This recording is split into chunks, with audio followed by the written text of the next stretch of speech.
Welcome back to the Agorah, everyone. I'm Travis Montgomery. Let's talk. Sweet Potato Hitler admin continues to deny to facilitate the return of Kilmar Brio Garcia. However, Senator Maryland Chris Van Hollen stole into El Salvador like a 1780s postman determined to bring a message to the poor man Trump that Kilmer needs to come home. And he managed to meet with the Maryland man that was wrongly ripped from his home, shackled, thrown on a plane to languish and suffer his life away in a foreign gulag. Only after, of course, they clothed and propped him up to look like he'd just been spending some time in Club Med. But still, at least the guy is alive. Now, are any of the other hundreds that have been kidnapped and thrown in that hellhole with him still alive? The gay makeup artist, the wrongly identified teenager, or the hundreds of others that independent research can't find any criminal history on? I don't know. I can tell you, if we do manage to get Kilmar out, he will only be the first of many that need to be released. And quite frankly, yes, all of them need to be brought back, because none of them got their time in court or the chance to defend themselves. And if any one of us can just get thrown away like this, then all of us can be. Even Joe Rogan agrees with me on that one. Harvard continues to hold Timu Hitler's feet to the fire, who really thinks it should be okay for the government to demand that schools only teach the things that the government says is okay with. You do remember we have a thing about free speech, right? I thought we fought a whole war over shit like that. But instead, if you say anything out of line, the government wants to threaten your tax status, ban foreign students for daring to have their own ideas. Big Brother, anyone? Oh yeah, that's Palantir. By the way, that's the cybersecurity company that thinks it's okay for them to have everyone's information and do whatever the hell they want with it. Also co-founded by a right-wing technocrat, theocrat, Peter Thiel. Yeah, that's America's Big Brother. Orange Mussolini has ordered the Justice Department to find something to charge Chris Krebs and Letitia James with because they dared to tell him he was full of shit when he said the election wasn't stolen and his taxes were absolutely in no way possibly not fraudulent whatsoever. They were the best there ever was. How dare they speak the plain truth? Why can't they just let him lie about anything and everything all the time without regard for anyone? The nerve of some people. RFK Jr. Wormbrain says that autistic people are nothing more than a drain on society and a pox upon normal people. And he's going to produce the cause of autism to everyone to see by September. Well, good luck with that one, since neurodiversity isn't considered a disease, you moron. And maybe the worm in his head can help point him in the right direction. Oh wait, unlike the worms in Baldur's Gate 3, it died from malnutrition. So I wouldn't bet on RFK Jr. having any good sense to help out with anything important, since all he wants to do is listen to junk science and crackpot conspiracies instead of the entire body of research over the past 30 some odd years or more that have not found a link between vaccines and autism. Ever. And the ones that said they had were quickly found to have had more than a few holes and flaws in them through the brainworms that have been eating their way through all the research.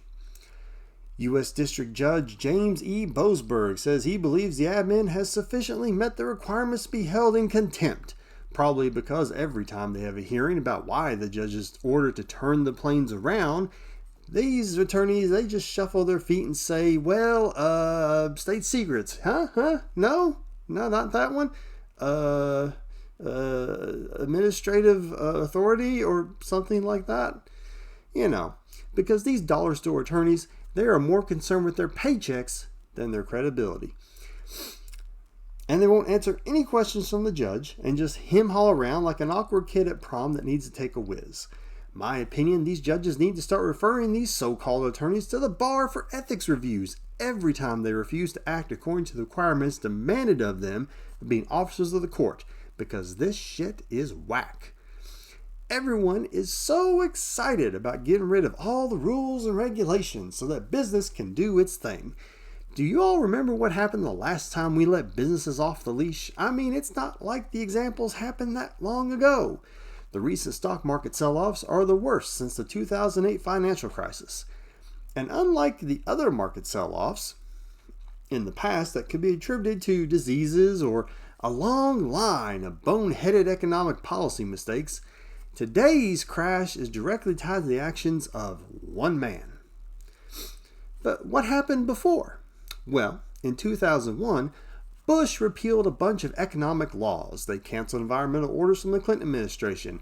They laxed up on regulations for heavy trucking loads and maintenance, and they backed off on no money down interest-only mortgages years before the collapse because of lobbying from the banks and from the businesses, some of the same banks and businesses that failed during the collapse. In 2008, they gutted the same government institution that tries to hold banks and businesses to these rules and regulations. So what happened? Well, the banks failed. People lost their homes. Mortgage rates skyrocketed. Stocks were down. Prices were going up. People lost their jobs. Everything basically went to crap. In the aftermath, why did all of this happen, they decided? Well, looking back, it was because of a lack of oversight, a loosening of the rules, giving a side eye to the regulations, until everything just fell apart due to greed. Nothing but pure greed.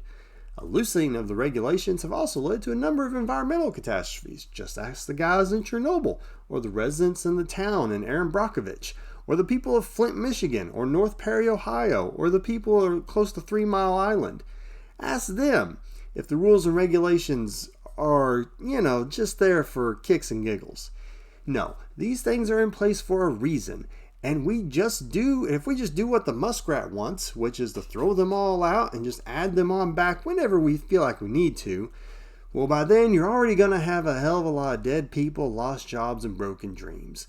It is not the job of the government to make things easy on business. It is their job to protect the people from enemies, foreign and domestic, and to keep the market forces from going out of line. Or we could just not do any of that and just see what happens. Like we have no idea what could possibly go wrong. Oh, but they say that all this is supposed to help with savings and spur growth, right? Turns out all their pants are on fire, but they think it's fine. Explain to me how, if we're putting on tariffs to bring back manufacturing to the states and to eventually replace our income taxes, then how does reducing and backing off on these tariffs accomplish these goals? It's okay.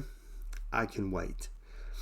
The muskrat king himself is apparently texting women on Twitter that he thinks are attractive, I guess, and offering to pay them to have his babies with IVF.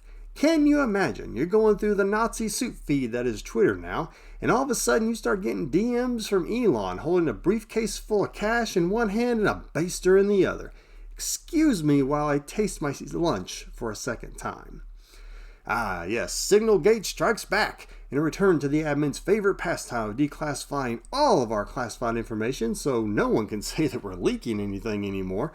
Old Hegseth, after receiving information from a commanding officer in the field just before the attack on the Houthis on a secured network rated for classified information, Hegseth then types it all out on a Signal chat, which, surprising to absolutely no one, is not rated for classified information. This Signal chat was, of course, filled with people who needed to know, like his wife, his brother, his lawyers, and other people not involved in military operations that had to do with anything with this place. I mean, seriously, we might as well save the money that we're spending right now on trying to keep things classified, because with these bright stars in the office running the place, we sure as shit aren't getting our money's worth. Oh, and now we're talking about offering women a $5,000 check to have a baby, because that is exactly what we need in the economy. More government handouts. I'm sure that will go a long way for making up for the lost time and wages at work, paying for the nearly non-existent or overpriced childcare, and making up for all the Medicaid cuts they got planned for a few months. I mean, we have a health secretary with a brainworm in his head that thinks vaccines are just poison anyway. So if we stop paying for all that poison we're putting in our kids, I'm sure we'll save a lot of money too, right? And now, to conclude this rant for tonight, I would like for everyone to take a moment to look at this brief summation brought to us by our good friend Ari Melber over what the past 100 days of the current administration have been like. Let's take a look, shall we? All right, everybody, let's see what our good friend Ari has to say about all this stuff. And look, I always try to keep it real with you. This is a time where President Trump and his team have obviously courted controversy, at times confusion, that's how the markets feel, and even a type of chaos, some of it by design. They've pushed sweeping changes, and faced unusually strong pushback, even if they don't want to admit it or want you to realize how many other people are in this sort of resistance right now. And that pushback has been a response to Trump extremism and sometimes illegality by him and his aides. So, with that in mind, to separate the drama from the substance, what we've done here, just to tell you before I show you this, is comb through the 100 days, both the president's actions and their results, the administration's claims, and the wider pushback I mentioned and the fact-checking to put it in context. We've done that as a team here, our beat producers and journalists, to create this new video report. So get comfortable.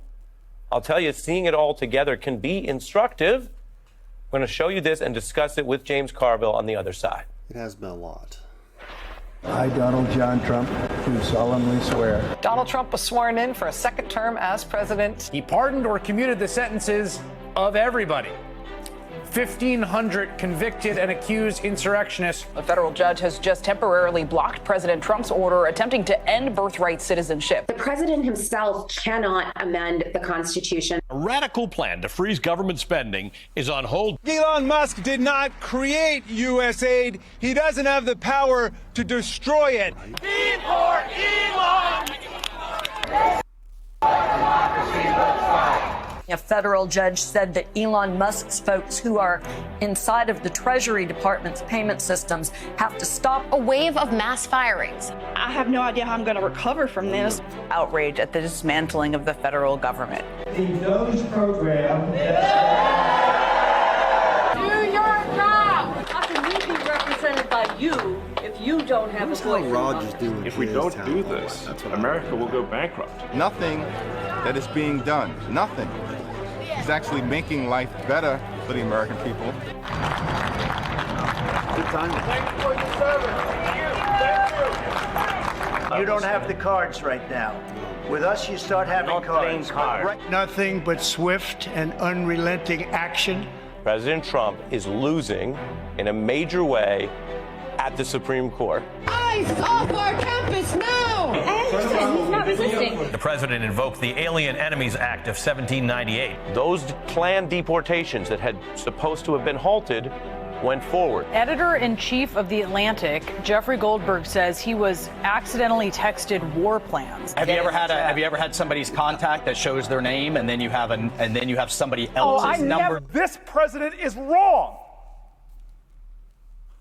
And he's violating principles that we hold dear. The Trump administration has already admitted that they deported him recklessly. They charge us, we charge them. This, I think fair to say, is worse than the worst case scenario of the tariffs. Burning down the House to cook a steak. The Dow, the S&P, and the NASDAQ all down between 3.5% and now 5%. Economic Armageddon. Trump's trade war wiping trillions of dollars in value from these markets. I know very few people, very few people, I could probably count them on a hand, who think that this is a good idea.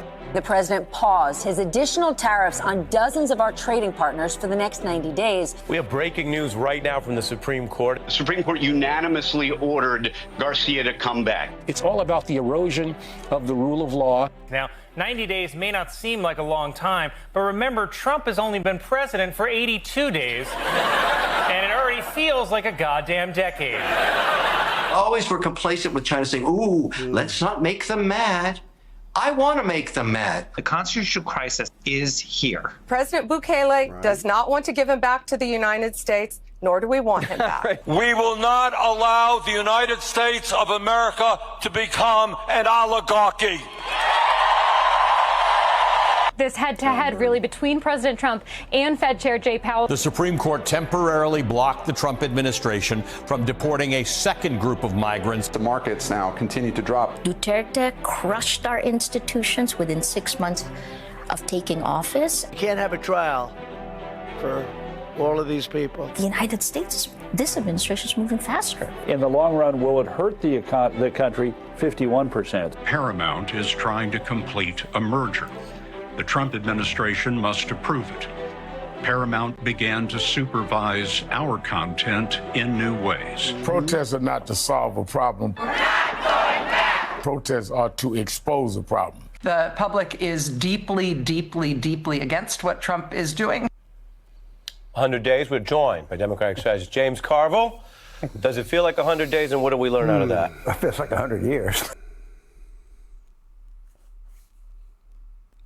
Does feel like 100 years.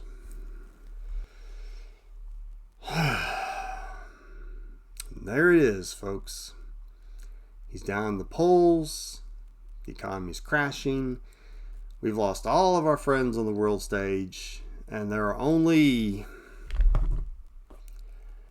1,361 days to go.